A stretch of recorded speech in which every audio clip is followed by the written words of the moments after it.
7:30 already. Okay, I think we'll get started first. Right, so I think I don't have to repeat myself. It's a very good thing that all of you have actually turned on your video.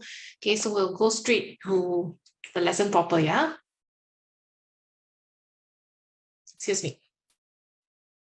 Okay, now for today, we're going to touch a little bit. Last week we did comprehension. Okay, today we're going to touch on writing. We'll go back to writing, particularly situational writing. Okay, I think for situational writing, there are so many genres that we'll definitely try to cover all within the year, the academic year itself. But as of today, of course, we are focusing on informal letter. Okay, sit writing, I think, is a component whereby you will definitely be tested at least once a year. It will happen in one of your WAs, definitely. Okay, so they will have sit writing. And then, of course, for sit writing, I think the main objective is really to identify the PAC. Okay, understanding the purpose, the audience, and the context of,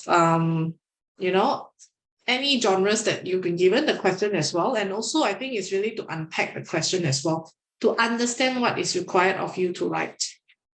Okay, so I think these are the two main skills that we're going to cover today.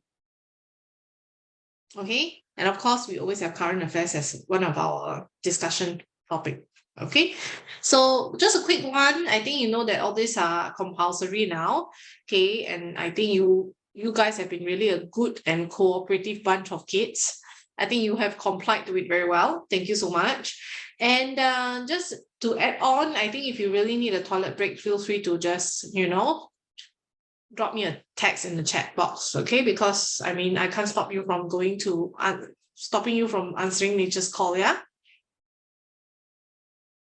Okay, so first thing first, okay, purpose, why am I writing this?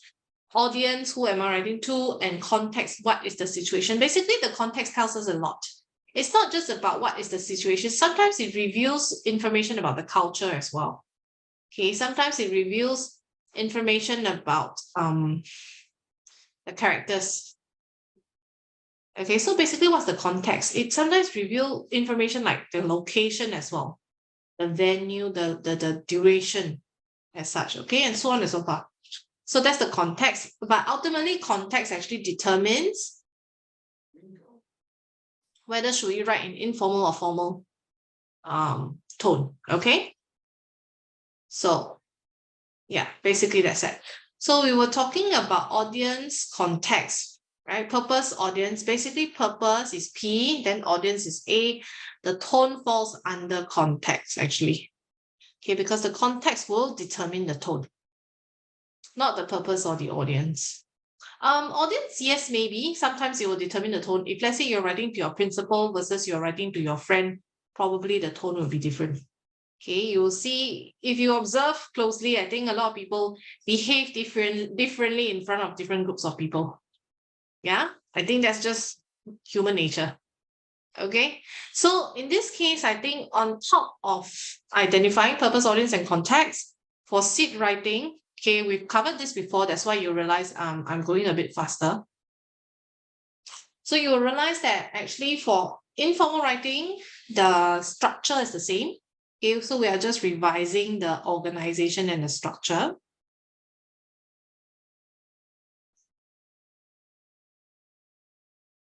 Okay, intro is always salutation, right? So you ask about the well-being of the reader, and then you may include how long it has been since you last saw them, how much you miss them and all. Okay, but that is specific to informal writing.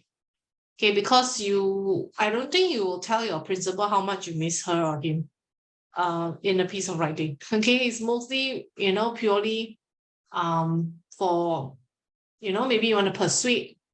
It might be a persuasive piece of writing. It might be just an informative piece of writing. So it's hardly you will tell a principal, oh, we miss you or something like that. Okay. So then, of course, in your body paragraph, you're supposed to state your purpose. Okay. Now, the purpose basically means the objective. What's the objective of your writing? There must be a reason, right? There must be an agenda. So are you writing to inform or are you writing to persuade? Okay, a lot of times it's to inform, even informal writing, you can actually to inform as well, right? Maybe you want to inform your cousin about this new band coming to town, okay? Or maybe Blackpink coming to town. So you want to tell your cousin, right? You want to inform. And then maybe you want to persuade your cousin to come with you. So that is the purpose, okay? And of course, we can further break it down into under inform, okay? Other instructional verbs can be to describe. So under informing someone, you are actually describing it as well. Let's say if I want to inform him about Blackpink coming to town, okay? So I'll probably describe to him, who are what's Blackpink and who are they, why are they coming here and all, okay? Then of course when you're informing, it can be a report as well. So you might be reporting something, okay, to inform. If it's an incident report, then you are reporting something, you're informing the police about maybe a burglary or something, okay? Or inform can also be making an announcement. So maybe you have gotten a scholarship from the president, for example. So you want to inform your grandmother who is living overseas, maybe in Australia, right? So that's making an announcement, okay? Inform can also mean to instruct or to notify.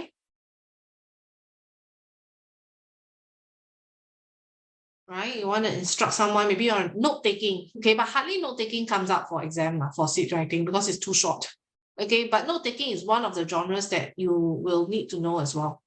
Okay, so to instruct someone, like you want to instruct your helper at home to do something, okay, to answer a call. Okay, so you might want to write down all the instructions on it, yeah?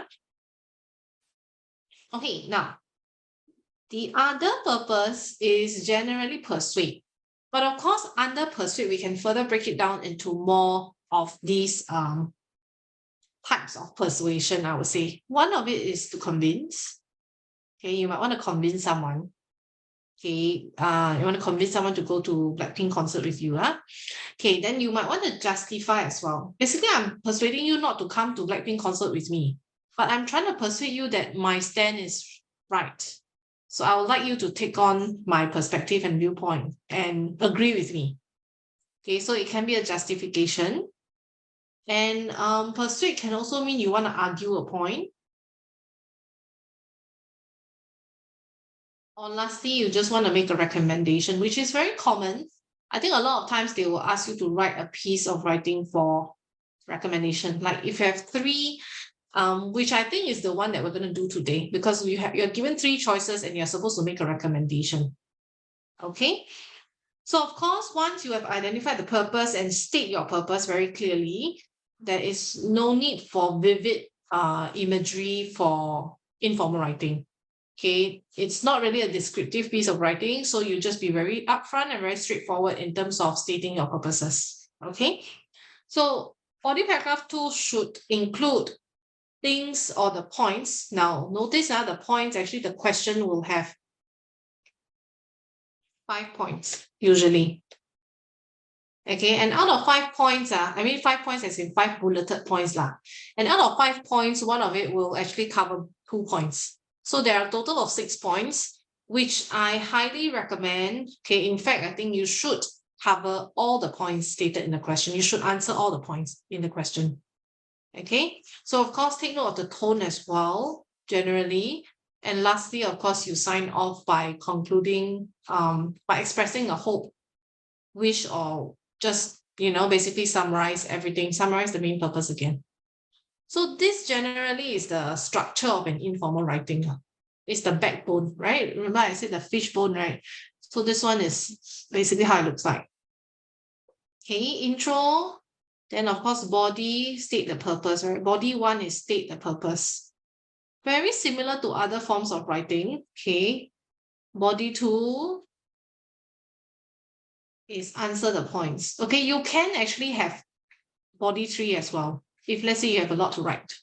Okay, but then again, I don't recommend you to write too long for your SIT writing because you don't have much time. You only have 1 hour, 15 minutes for the entire paper 1, which includes your editing, SIT writing, as well as your continuous writing. Okay, so you do need to, manage your time properly. Yeah. So the last one will be conclusion and sign off. So it includes salutation. Okay, generally that's the structure of it. So here there's one. Actually, this is an informal email. Okay, because there is an email address. Okay, recipient's email address first, then sender's email. For email, you have to add additional one thing, which is the subject. Okay, and then after that, you can start off the same structure as informal writing as the slide before this. So same thing, intro, body, conclusion.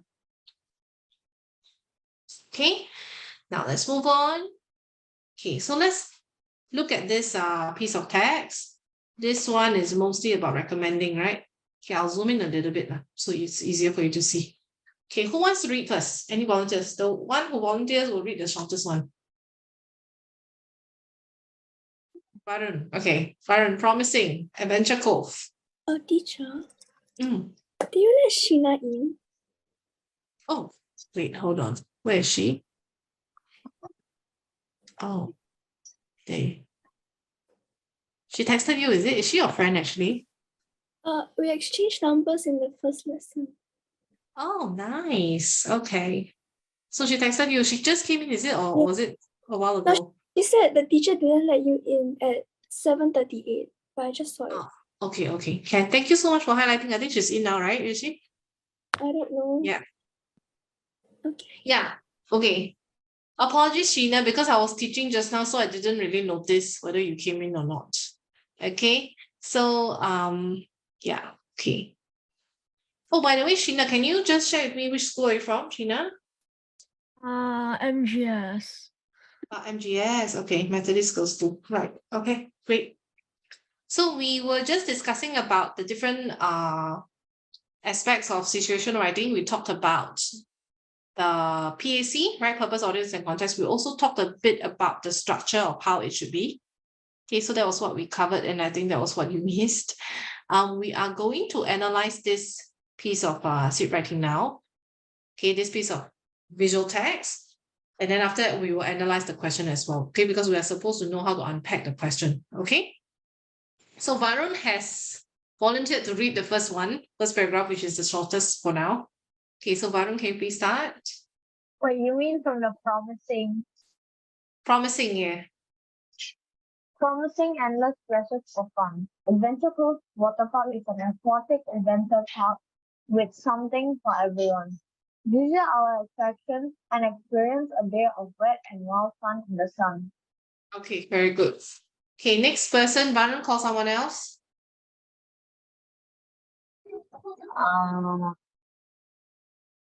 I don't know who to pick. You don't know who to pick. Okay, then we'll go in alphabetical order.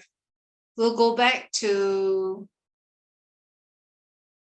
Chloe first. Chloe is C, right? Then unlock. Okay, Chloe, next one. Dueling Racer. Dueling racer. Ready, set, slide.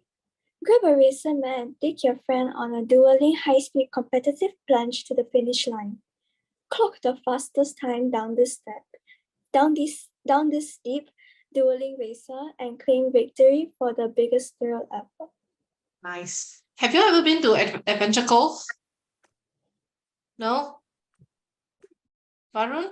Looks familiar, but I don't know where I've seen this. Probably during your childhood, you probably forgot already. Adventure Cove is a water park. It's a water park at Sentosa. Yeah, I think it's still there. I think I have one day when I was 7 years old. When you were 7 years old. Okay. I would suppose. I'm not sure. Okay, now the next person is unlocked. Riptide Rocket. Riptide Rocket. Have a blast at Riptide Rocket, Southeast Asia's first hydromagnetic coaster. Like an intense roller coaster on water, it combines all the powerful climbs, plunging drops, terrifying twists, and tight turns to set your adrenaline pumping.